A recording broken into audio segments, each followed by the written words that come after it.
Hello, my name is Mark Baer. You are watching MUSE.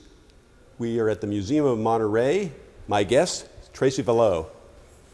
Hi Mark, how are you? A photographer, and we're going to be doing a show coming up in the fall called Image Makers. It's about the group called Image Makers. First of all, let's talk about who they are.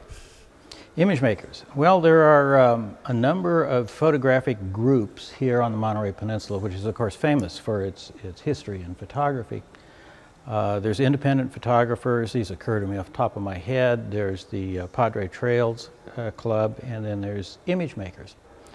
And Image Makers was founded by Dick Garrett, who used to be one of Ansel Adams' proteges. And there was a time back when Ansel was alive that photographers would come over to his house and review photographs, talk about each other's work. And that eventually went by the wayside when they moved up to San Francisco. But Dick Garrett missed it, missed that interactivity and the way you can advance photography by having your peers criticize your work. So he founded Image Makers. This is roughly what year? This is about 17 years ago. Okay. And we have right now, it's a group of photographers, most of whom are either doing it full-time or are in museums. And I mean, they're pretty competent photographers, but part of photography as a part of all art is trying to push your skill forward, push your art forward. And so we gather as a group once a month and go over each individual members that choose to show. We review their images and give them comments and so on and so forth. Just had a meeting yesterday, as a matter of fact. So what I've noticed about Image Makers, these are local photographers, Monterey region photographers, but their work tends to be much of it on a global scale. People are shooting all over the world. This is not what I would call amateur photography. No, and it's they're a group of very competent photographers, and we're essentially what's called fine art photographers. Okay, and let's talk about fine art in terms of what is fine art photography? Well, that's a good question because it confuses a lot of people. When I say, you know, I'm a fine art photographer, a lot of people go, well, Little thinks a little highly of himself, doesn't he? That's not actually what it is. Fine art photography is a type of photography, like wedding photography or architectural photography or news photography. Fine art photography is using photography to make a work of art. And that's essentially what it is. None of us do reportage. We don't shoot news images to document something.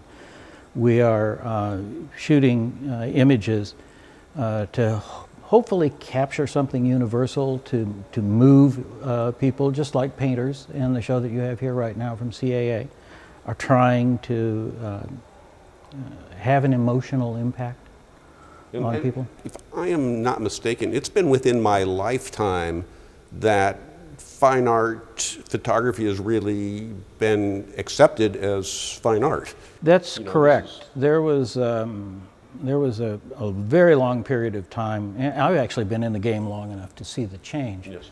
And now photography is accepted as a fine art and actually taught in the fine art curriculums of many colleges and universities. It just took an understanding that capturing something that's out there, which is what's unique about photography. All the other art forms, you create something out of whole cloth. You make it up. You write a novel or you paint a painting or something, and you get to adjust it and make it up and decide what's going on. Photography is unique and perhaps uniquely difficult, although not any more difficult than any of the other art forms, in that we start with something that's out there in the real world. And now how do you turn that into art? The secret behind it, I think, is simply that the basis for all art is what's out there in the real world and is in nature, if you will. So it takes an eye and an understanding of the craft, how to capture the art that is out there. And so let's segue into your own work, because particularly your abstractions, particularly your compositions, particularly spatially, how you lay out the piece. There's a certain sparseness to a lot of the work. Clean is a word that comes to mind. Your work is very clean. And I find that there's that your black and white work, your color work, your computer work, there's still a undertow of commonality. You're not doing 10 different things. You're working with different languages, but the commonality of the eye is there. I think you've nailed it. That's it. It's an artistic vision, a perspective, a way of seeing things. It's unique to each artist. That's the contribution that each artist makes individually. And so, well, it's actually kind of interesting. That individual vision, if the subject is different, then all that's left is the individual vision. Let's talk about your artist statement. Take it from there. Well, I've been trying for a long time to figure out the right way to say it, and I thought you had it pretty cleanly. Thank you. The artist phrase that I use is, the subject is not the art. Art is the subject. And that sounds simplistic or obvious. That's a very sophisticated, complex statement that probably took you years to articulate. Because again, an artist does before he understands what he does. Absolutely correct. And I found that both helpful as an artist. I found that helpful for my own understanding, because one really has to. It takes a long time to know what one does. Mm-hmm. You have to compile a lot of work, because again, with all these shows called MUSE, and the MUSE is this gift comes through us. Right. It takes a long time to have an understanding of, gee, what are we doing? What's common about what we're doing? What interests us? Yeah, what is it I'm saying, and how am I saying it? Yes. And finding your own path through that isn't something you hop up on Tuesday morning and go, aha, I know what I'm doing. It takes years. And it's true of every art form, whether it's photography or writing, or it makes no difference. An artist has to go through a process of discovery. And that's essentially what it comes down to, figuring out what their perspective is. And how, once that's figured out, that's a major turning point in any artist's career, because now they have an understanding of what they're doing. They can use that as a tool. And now you get to move on as a mature artist. Yeah, consciousness, where you understand your palette, where you can articulate what you're expressing. Let's talk about a little bit about your journey, where you went to school, how it happened. I was raised in a family of fine artists. My mother was a painter. She's dead now. And my father was a writer. And so I had a background starting at a very early age of being exposed to art and music and writing and so on. So it was sort of there. Then I studied in college, high school and college. Studied the arts a bit, so I have a modest amount of fine art training. For a while I earned a living as a graphic designer, which is probably what you picked out among the images that I do now, which have a tendency to be very compositionally strong, and right now the process that I'm in is in trying to make them more simple. I prefer to call it elegant, but maybe they're just more simple. Elegant is simple is very hard. Yeah. And I've been shooting. Well, I built my first darkroom when I was 10 years old, and so if I give it away here, I've now been shooting for 57 years. You're shooting mostly digital now, is that correct? I shoot all digital now. I gave up film in 2004, and I'm delighted to not have to go into the darkroom now, and I'm delighted by what can be done digitally. And it's still it's the eye. It's not the equipment. Yeah. I mean, again, this is a debate within the photography community, because there are purists. I respect their purity. I respect their purity to their commitment to their equipment. But at the end of the day, You know, it doesn't matter if it's an iPhone or if it's an Instamatic or whatever. You got to see it.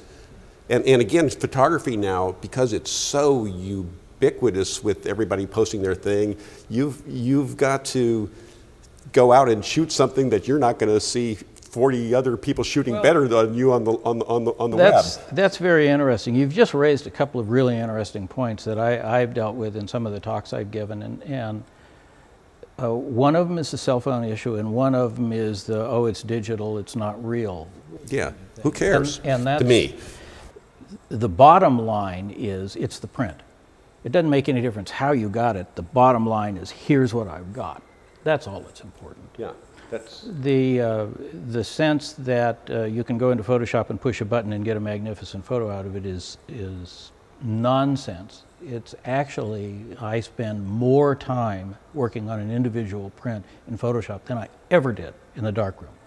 It's intricate and difficult and takes years to learn how to do.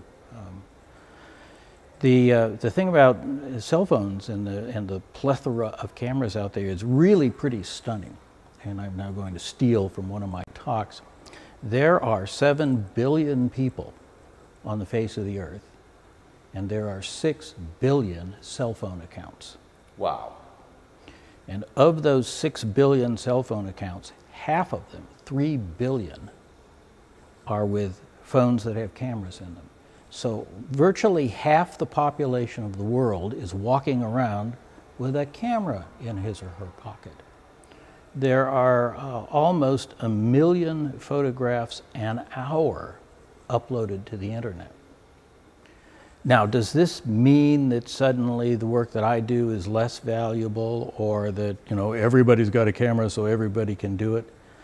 Actually, no. Well, it doesn't. Here's from the perspective of where I sit in the museum. I go through lots and lots and lots of portfolios. I look at a lot of photography. I look at a lot of art, but a lot of photography, and you'll see 99% of it will not stand out, and that 1%, they could be shooting the same thing. It doesn't even matter. There's this 1% of it that somehow pops. That's the that has that zing, that has that pop, that has that extra chromosome, whatever. It's not the camera, it's the artist. It's the artist, and it's such a subtle little difference sometimes, because again, they can be striving for what you call simplicity, so it doesn't look, you know, it's not like there's these huge complex compositions going on. It can be a very simple thing, but there's some elegance about the eye that makes it stand out, and they stand out by a mile. Yeah, that's true. That's true. And they're rare. There's some wag once had a saying that if you buy a violin, you own a violin. If you buy a camera, you're a photographer. Right. And it is actually the case that it is no easier by virtue of having the equipment that you are an artist than it was by changing from borehead brushes to sable brushes, or going from a typewriter to a computer. None of that makes you an artist. It's just as hard to be an artist today as it was 500 years ago. Because it's the eye, it's the training, it's the process, it's the vision. Doesn't have anything to do with the equipment. Nothing, zero, zip, nada. I'm really, really, as you know, very excited about this Image Maker show. So are we. And what can we expect? I mean, I think people are going to be really surprised. Among other things, you will not see 840 photographs of calla lilies. Thank God. Yes. You will see a complete range of work. Everything from portraiture to landscape work to amazingly imaginative abstracts. And everything in between. There'll be, if you happen to like Yosemite, for example, I saw an image by one of our members the other day that just knocked my socks off. It was, oh my God, breathtaking. And there will be that. So if you like abstract work, you'll find plenty of it. If you like landscape, you'll find plenty of it. What you won't see in this show, and largely at your request, well, and also because we don't do much of it, is lots of pretty pictures of Monterey. If you want a postcard of Monterey, they're in the gift shop. Yeah, or go to one of the websites that have photography. Anything you want to see here, there's 500 pictures of. It's hard to take it's hard to take photography on a certain level in a place that looks like a postcard. Yeah. It's not an advantage to be in a beautiful place sometimes as a photographer. I have a really rough time every time I go to Point Lobos, which is the favorite local photographer's hangout. Yeah, how do you take a good picture there? I can't do it. Yeah. But I know people that can. And actually, I've taken a few good abstracts there. But normally I come back with lots of pictures of pine trees. You know. This is one of the fallacies. Living in a beautiful place doesn't make beautiful pictures. Now, beautiful light, that's another issue. And photographically speaking, if I can go off on a little tangent. Yes, please. Photographers are famous for wanting to go to someplace new. They travel around the world. Oh, I was just in Kuala Lumpur. Oh, I'm going to India next Tuesday. I'm off for an African safari and all. Yeah, and all those guys will be in this show. Of course. Yes. But there's a reason for that, and it ties back to what you just said. When you live in a place, it's very hard to see it clearly. Yes. And I think, and again, I'm stealing from one of my own talks, but I think that the reason is because it's wired into us as human beings.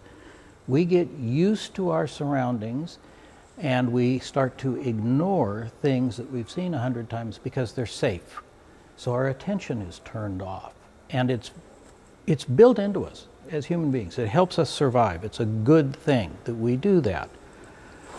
And it's also why when you leave your local area, when you go visit Yosemite or Africa or put yourself in a new environment, it's easier to take pictures. It's easier to see what's there because everything is new. So your attention is on everything and you're not blocking anything out. So I think it's actually a part of human nature. Yeah. I mean, I like the discipline of having to shoot in my own backyard and having to find something in my own backyard. I do. And how I do that too. How to see it new. Very difficult. It very is difficult. But it's a good exercise, I think. So anyway, Tracy, thank you very much. Oh, absolutely. It's going to be a great show. It is. And there'll be pictures with this when people see it. They're going to be able to see some of your work. Oh, well, fine. Thank you. And we're going to have a great show. It is. I'm looking forward to it. It's going to be wonderful. Thank you, Mark. So this is Mark Baer. You've been watching MUSE. My guest, Tracy Valleau. Thank you very much. We'll be back.